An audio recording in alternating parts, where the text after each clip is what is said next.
Is there a cover-up going on regarding coronavirus? Because right now, it only seems to be attacking males and females.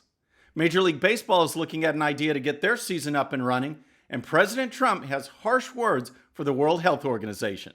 All that and more. I'm Bobby Eberly. This is a 13-minute news hour. God bless the United States of America.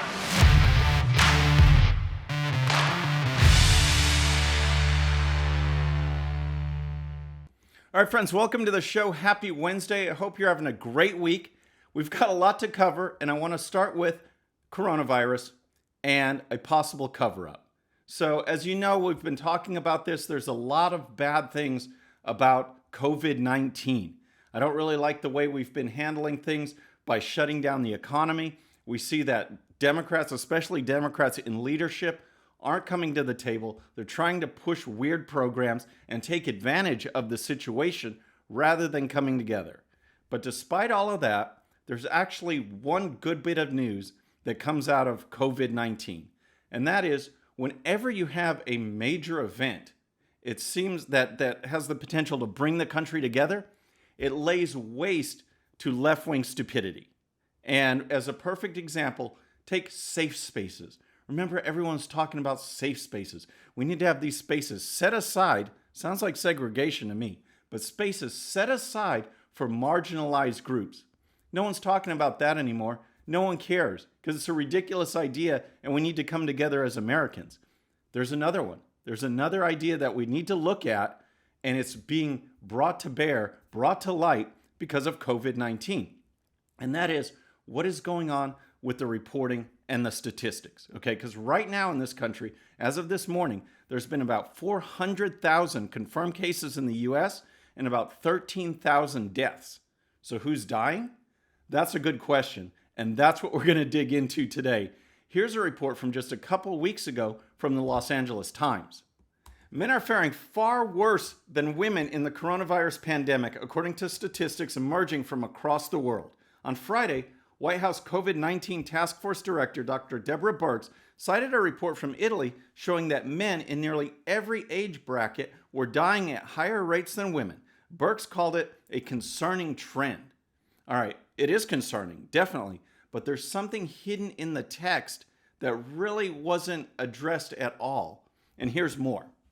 The apparent gender gap in Italy echoes earlier statistics from other hard-hit countries, while preliminary early accounts have suggested that boys and men are more likely to become seriously ill than girls and women, and that men are more likely to die. Italian health authorities last week reported that among 13,882 cases of COVID-19 and 803 deaths between February 21st and March 12th, men accounted for 58% of all cases and 72% of deaths.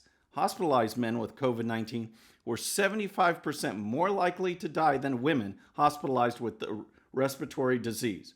So it sounds disturbing, right? Sounds concerning, as Dr. Birx said it, but there's something mysterious going on because right now it's only reporting on two genders, males and females. And it can't be as straightforward and as simple as that, because if you look at Teen Talk in Canada, they report that that's an oversimplification. There's a lot more to gender than that, and here's their report. Gender can be complex, and people are defining themselves in new and different ways as we gain a deeper understanding of identities. Some terms may mean different things to different people. There are certain terms some folks may not like to use it or call themselves, and some terms that they may like to use or call themselves. If you're not sure what to call a person, it's best to ask the person what they would like to be called. It's always up to us to decide how we identify. So that article even provided a useful chart, and I'll put that up there too. And in it you can see things like two-spirit and non-binary and gender fluid, among others. And that's not even a good list. In 2014, ABC News ran a report on Facebook's choices where Facebook offered 58 different ways to identify gender. All right. And of that, there was just this whole list. So to report on deaths of just males and females isn't telling the whole story. So could COVID-19 be much worse than we thought? So That's what I'm getting at here. And although it seems silly and everything like that, there's a deeper story. There's a deeper meaning to all of this and this lead story for today. And that is what I alluded to earlier, that when it comes time to being serious and something major is going on in this country, that's when left-wing stupidity is just laid bare. You can see it for what it is. And people are so accommodating. The left knows that people are busy with their lives, and they're just, if the left screams, if they push, if they shove, if they threaten lawsuits, people give in because it's not that important to them, even though step by step, the left's whole idea is to alter society. And we see it happening here. But when it gets serious, then the reality comes out. So it's a perfect example. As kids, often playing when they were little, there's some kid, not me, but some kid that might have thought, I'll pretend like I'm a dog for a while. I'm going to just bark around the house, and maybe my mom, being nice, gave me a dog biscuit or two, or gave the kid a dog biscuit or two. All well and good until the dad gets home and says, enough of that, get ready for dinner. It's serious time. Guess what? All of a sudden, that kid is a kid, not a dog. Playtime is over. And that's what we see right here. The reason that statistics are only being presented for males and females is because there's only males and females. And the left is time to put that aside right now. And so maybe when this is all done, we can get to a point where we can say, hey, guess what? That more than two gender things is ridiculous. Let's move on. So next, I want to talk about Major League Baseball, because they are offering a plan to get the season up and running again.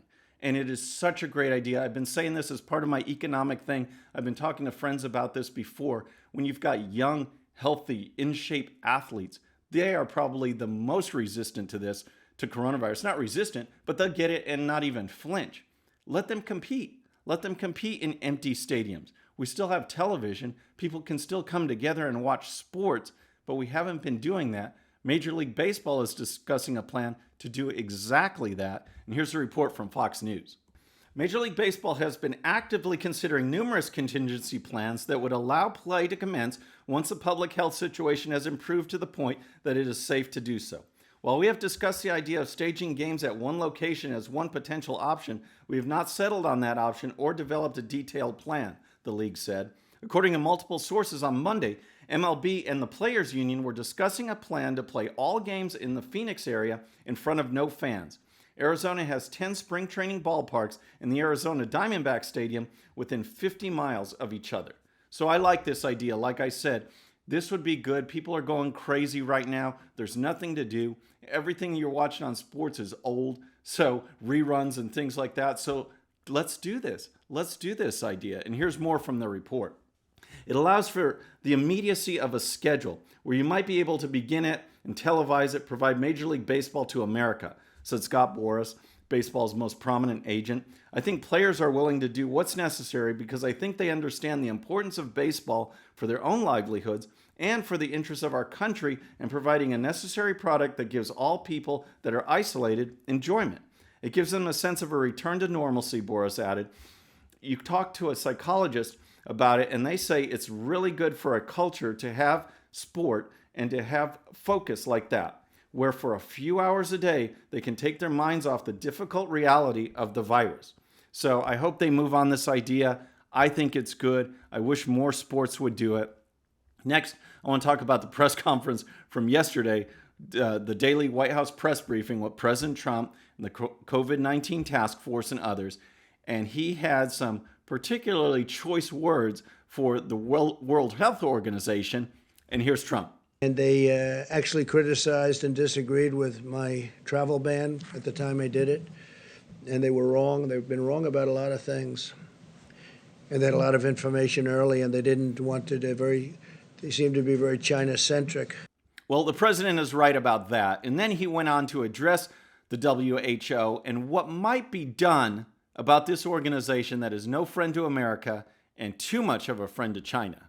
They missed the call. They could have called it months earlier. They would have known. And they should have known. And they probably did know. So we'll be looking into that very carefully. and we're going to put a hold on money spent to the WHO. We're going to put a very powerful hold on it, and we're going to see. Great stuff from the president. And in case you don't know, this whole World Health Organization, China connection, and favoritism, the Daily Caller had a great report on it. And here's part of what they're saying, showing the linkage and showing what the WHO has been doing. And here's that report. The WHO's top official, Dr. Tedros Ghebreyesus, won his post in 2017 thanks in large part to lobbying support from the Chinese government. Under his leadership, the WHO has reaffirmed its support for a one China policy and repeated talking points from the Chinese Communist Party that downplayed the threat of coronavirus early on and deprived the world of precious time to prepare. We appreciate the seriousness in which China is taking this outbreak, especially the commitment from top leadership and the transparency they have demonstrated, including sharing data and genetic sequence of the virus, Dr. Ghebreyesus said in late January. What a joke. Who is working closely with the government on measures to understand the virus and limit transmission. WHO will keep working side by side with China and all other countries to protect health and keep people safe. So to give you an idea of the severity of China's disinformation campaign, right now we have 400,000 confirmed cases in the US with about 13,000 deaths. China's numbers basically have not changed in a month, saying they've only had 82,000 cases and about 3,300 deaths. And here's more from the Daily Caller on that. By mid-March, the U.S. Intelligence Committee had reportedly concluded that China was actively falsifying its coronavirus cases and death numbers during and after the outbreak in Wuhan. The official statistics say just over 2,500 people died of the virus in the city of 11 million, but new reports suggest the true number is over 40,000. Reports arrived at the number based on the output of burial urns from the city's 8 mortuaries, which sent out roughly 3,500 total per day between March 23rd and April 4th. So that's what's going on in China. The WHO is joined at the hip with them. And just like with the United Nations, who take our money and then blast the US at every turn, it's time to get more bang for our buck. And if we have to withhold funds, then let's withhold funds. So finally, I just want to end with some points on getting the economy back to normal. Because again, from the very beginning, I've said that we can protect the elderly, those who are most vulnerable to this. Just like my in-laws and my mom are self-isolating, they're getting food delivery. They could do that while the rest of the economy gets going. And right now we are seeing the dangers a lot in these Democrat-led states of the power of government. Okay, in Pennsylvania, in New Jersey, the governor has said that you can't sell guns, but they're still selling marijuana and alcohol. In Illinois, there's one mayor that has the power to turn off your gas, turn off your electricity, say when you can drive, seize property. In Pennsylvania, there was a case where a woman was pulled over just for driving by herself. That one got the attention of Ted Cruz, who tweeted this. This is absurd. To Dem politicians, and it seems to only be Dems doing this, e.g. Wolf in Pennsylvania, de Blasio in New York City, Cooper in North Carolina, protect public safety, but we don't live in a police state. Resist authoritarianism and don't abuse power. Driving a car alone is not a public health threat. So as I covered on a previous show, the Democrat mayor of Chicago, Lori Lightfoot, threatened to fine people if they went out for a jog. If they just went out running by themselves, they're saying you can't do that, which is absolutely outrageous. And the other thing that Lightfoot's comments, especially with what I'm about to say, have brought to bear, is that when you have government take over, one of the things you invariably see is that the limitations they put on the masses, all of us, are not followed by those who are actually in power. Lori Lightfoot has put out this campaign that highlights stay at home, save lives. Okay, well, on Monday, CBS in Chicago reported this tweet. Mayor Lightfoot criticized after post shows her getting a haircut during stay-at-home order. So in response to that news story about her going out and seeing this picture of her next to her hairdresser, not protected or anything like that, she said, I needed a haircut, so I went and got a haircut. That's her response. That's government leaders right there. And this is what, from the beginning, why I said we need an American response to an American problem. Okay, let Italy handle it their way. Let China handle it their way with disinformation. Let other countries do it. But the freest country in the world needs to have an approach that respects that freedom and not resemble Soviet-era policies. And we see what happens right now when people get a little bit more power, they go crazy with it. And that is what we have to protect. That's what we need to fight against. So folks, that's our show for today. I hope you enjoyed it. Please subscribe. And when you do, please hit that bell so you'll be notified. And we'll see you next time.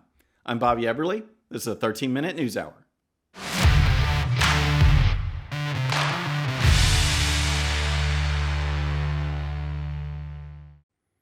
Okay, friends, just a little reminder before you go, and no, this does not count against my 13 minutes. Please hit the subscribe button below and tell your friends.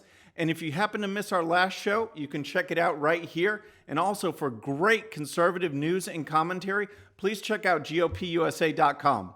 All right, folks, we'll see you on the next show. Have a great day.